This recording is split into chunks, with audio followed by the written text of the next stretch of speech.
Hello everybody and welcome back to another Pokémon Emerald video.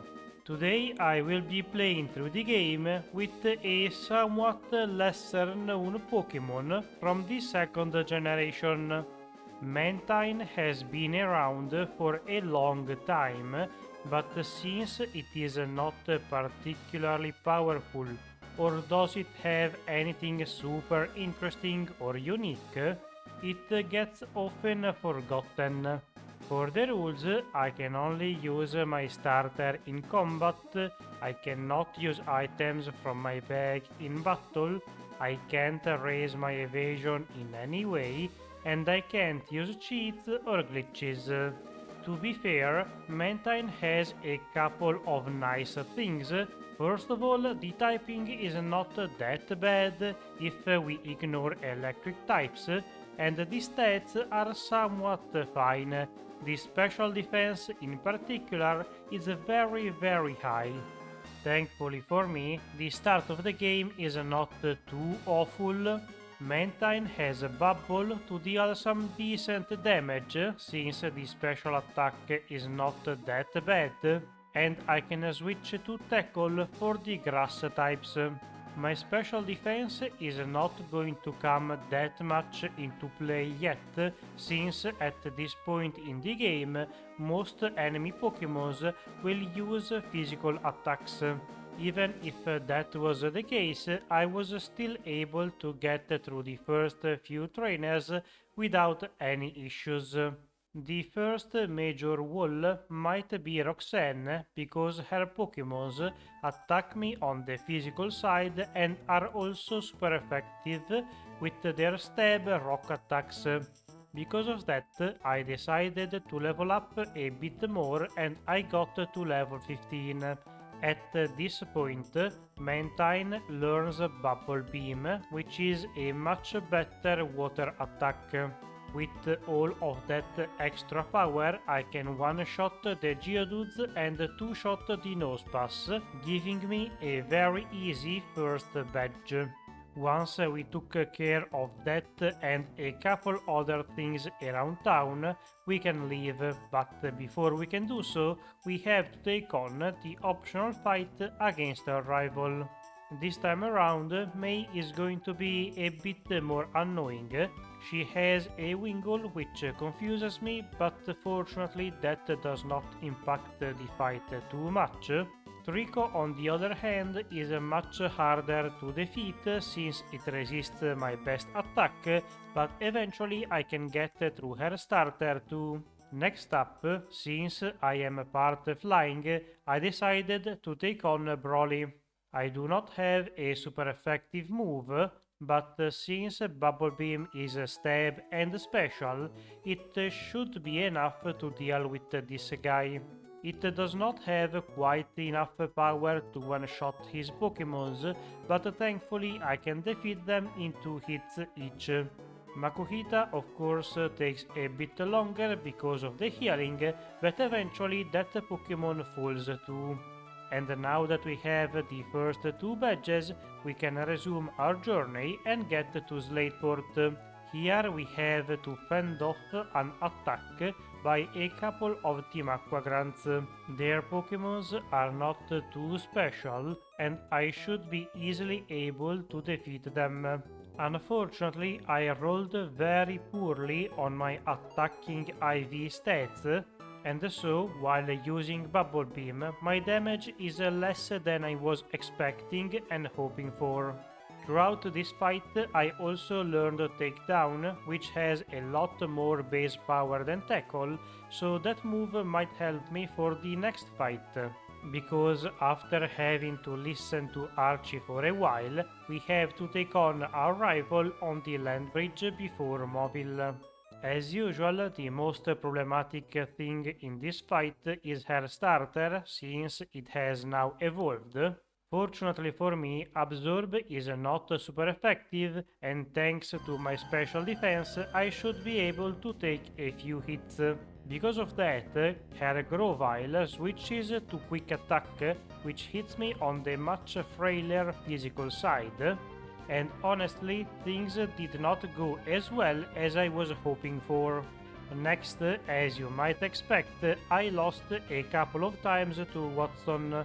Sure, my special defense is very high, but my HP are not quite there.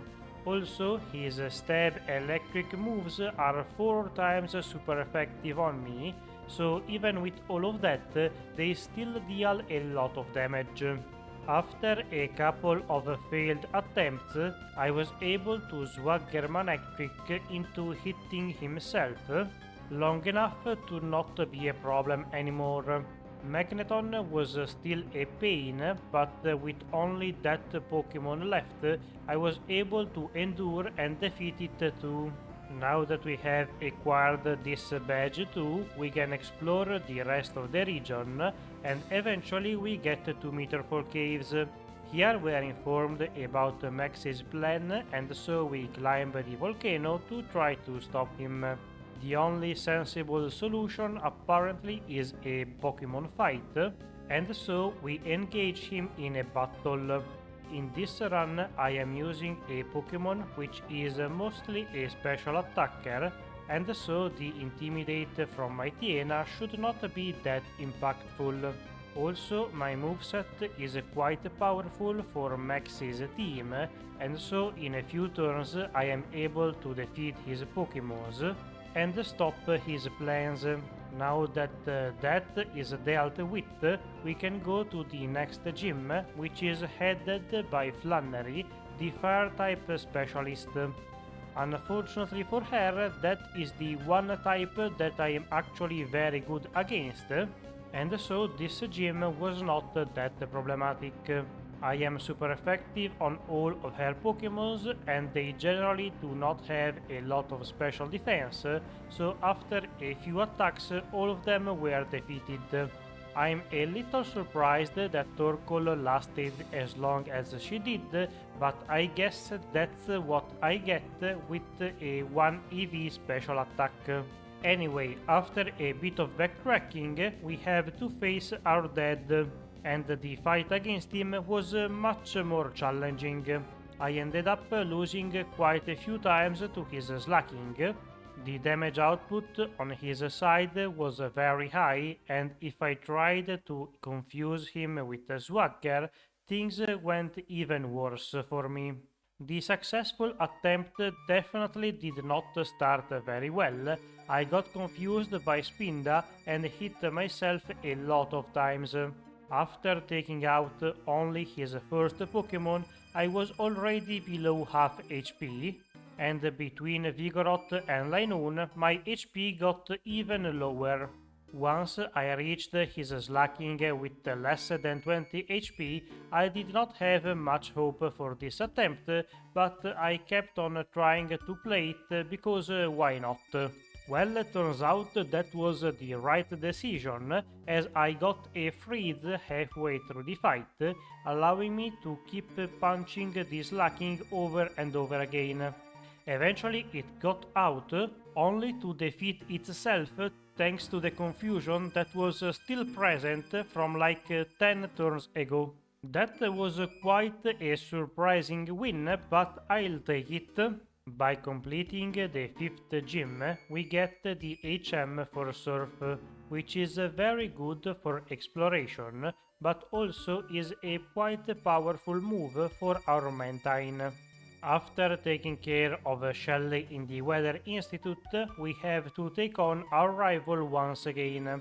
Her team has improved quite a bit at this point, but unfortunately for her, I have now access to Ice Beam as well as Wing Attack. And since she has 2 grass types on her team, there was very little she could do to stop me. After getting the key item to identify Kecleon from Steven, we can enter the gym here in Fortree and challenge Winona. Her team should not be too problematic for me. I have Ice Beam, which is super effective on most of her Pokémons. The only things that could be annoying are Pelipper, but that Pokémon got frozen, and Skarmory, which I was hoping to defeat with the Surf, but that was not the case. I got sand detect a few times and that could be bad, but fortunately it did not matter too much in the end, as I was still able to land most of my attacks. With the 6th badge acquired too, we can go back to our journey, and in the next town we can challenge our rival for the last time.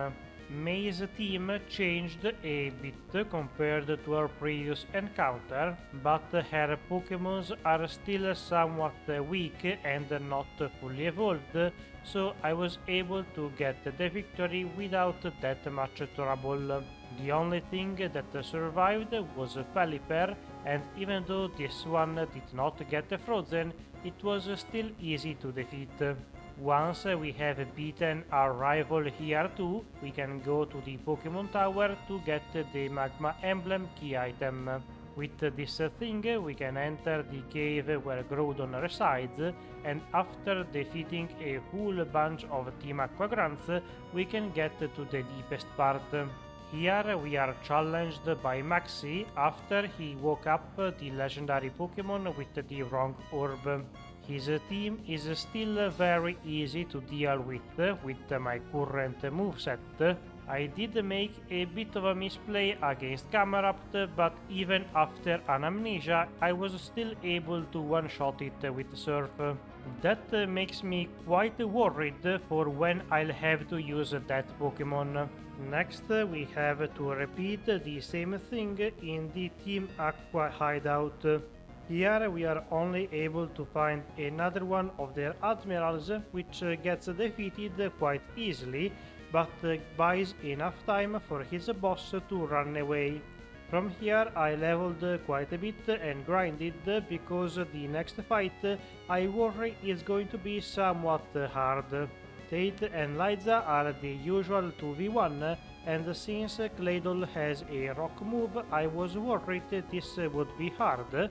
Also, my main form of damage is special attacks, and since they can increase their special defense very easily, I was worried I would end up in a situation where I was doing no damage to them.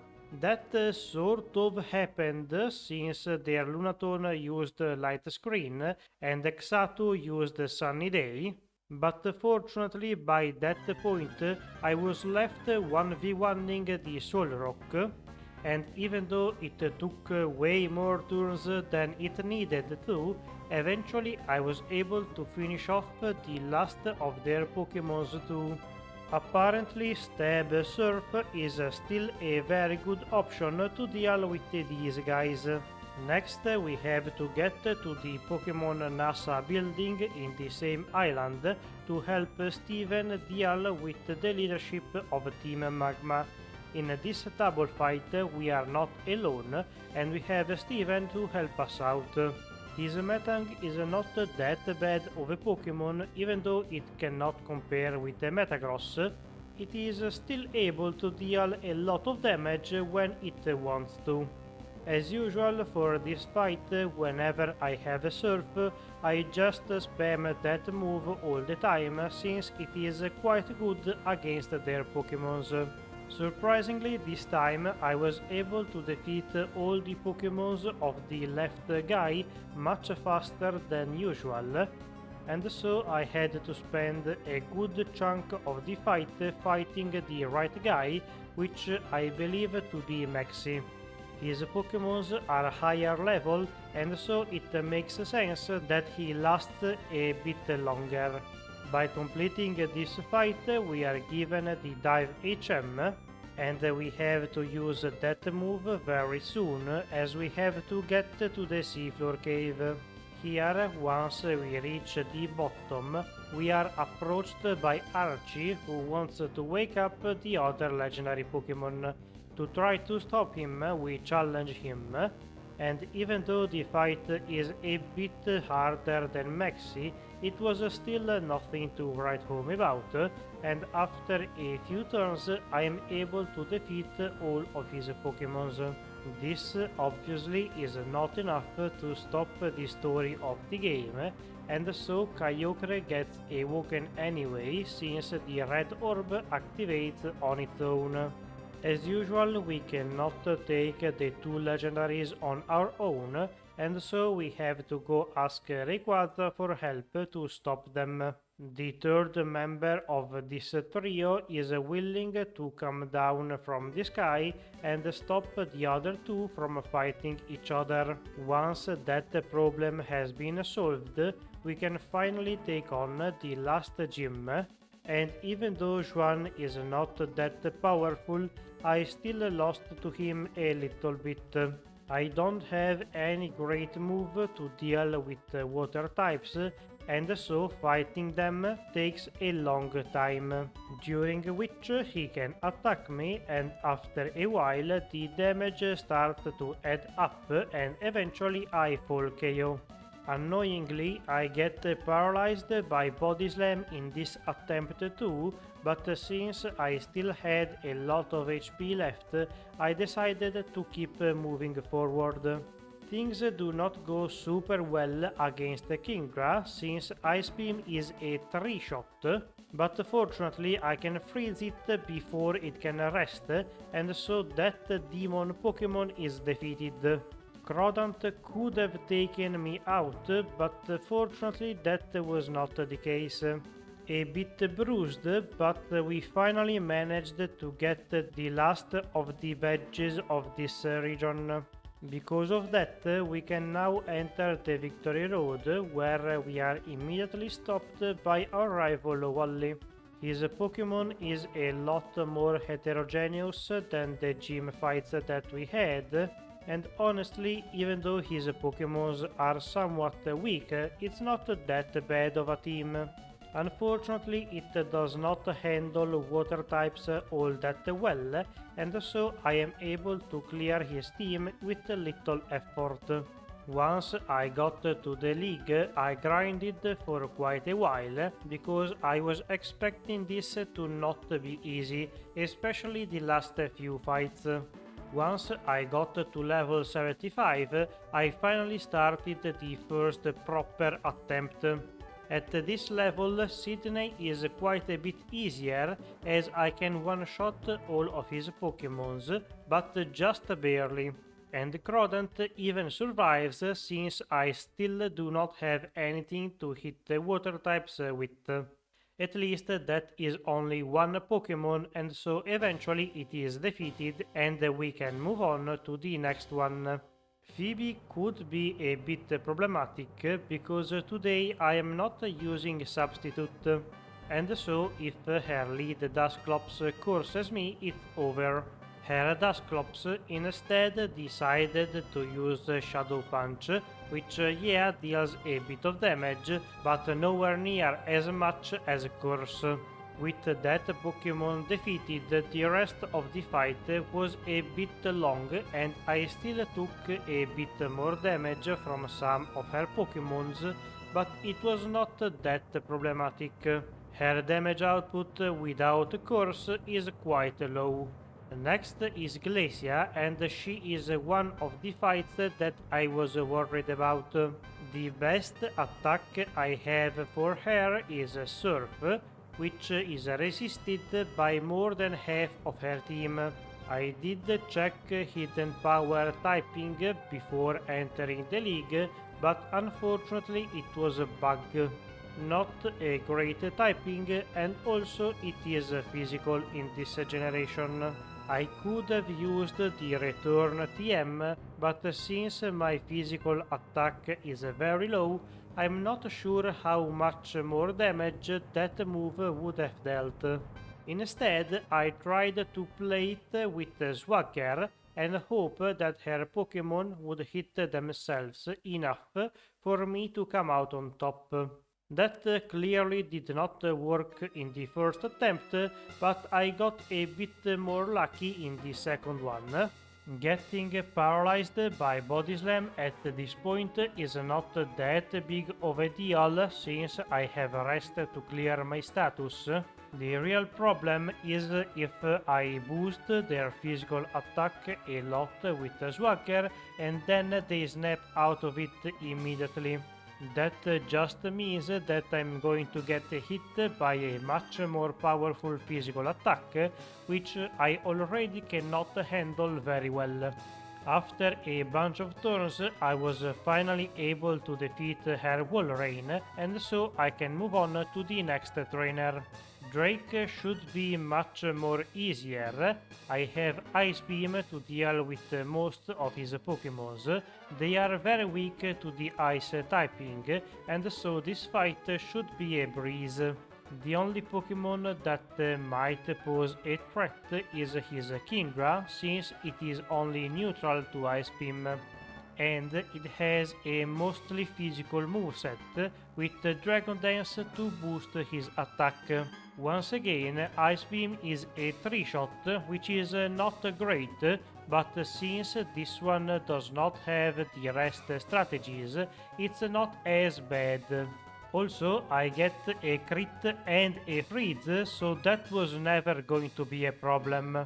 At long last, I can take on the champion, and oh boy, this fight was quite a big problem.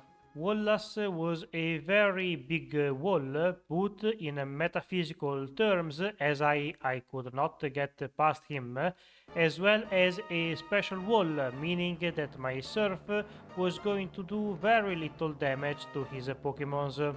An option for this fight could have been to use Toxic, but his Tentacruel is immune to it because it is a poison type.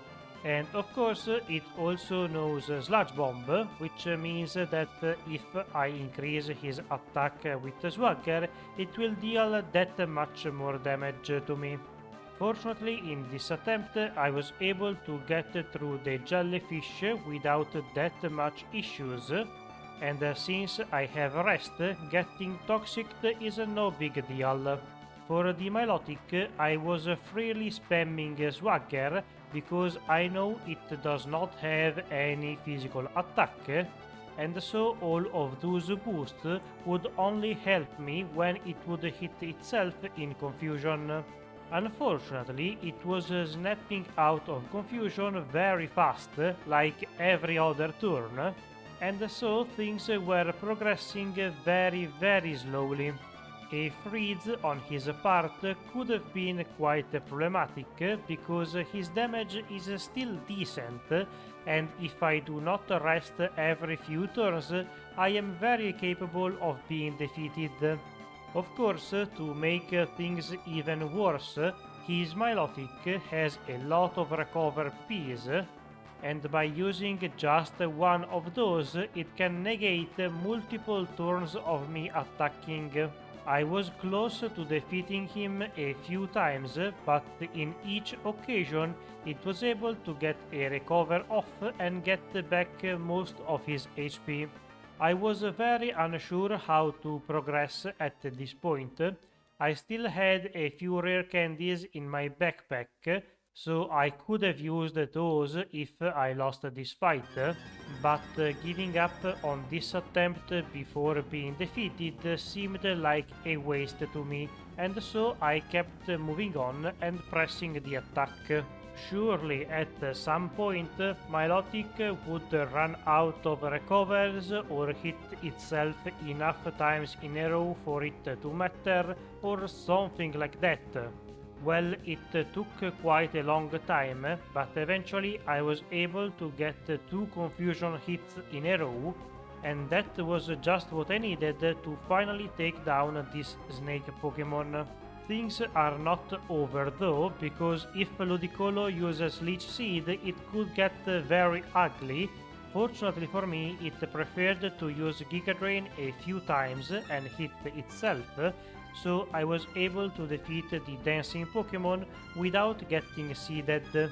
I misplayed a bit against Whiscash by using Ice Beam, but I got the freeze, so I count myself very lucky. and once we reached Gyarados, I thought things were over, but that was very much not the case. I underestimated Gyarados' decent special defense, and so Ice Beam turned out to be a 3-shot. I even got a freeze at some point, but that did not matter. Fortunately, I was just barely able to endure a Hyper Beam and finish off the Magikarp evolution with one last Surf, and even though that may not seem like it, it was quite the pain to make Mantine the champion of the Hoenn region. Thank you for watching. If you enjoyed the video, leave a like, subscribe, ring the bell, and all of that YouTube stuff.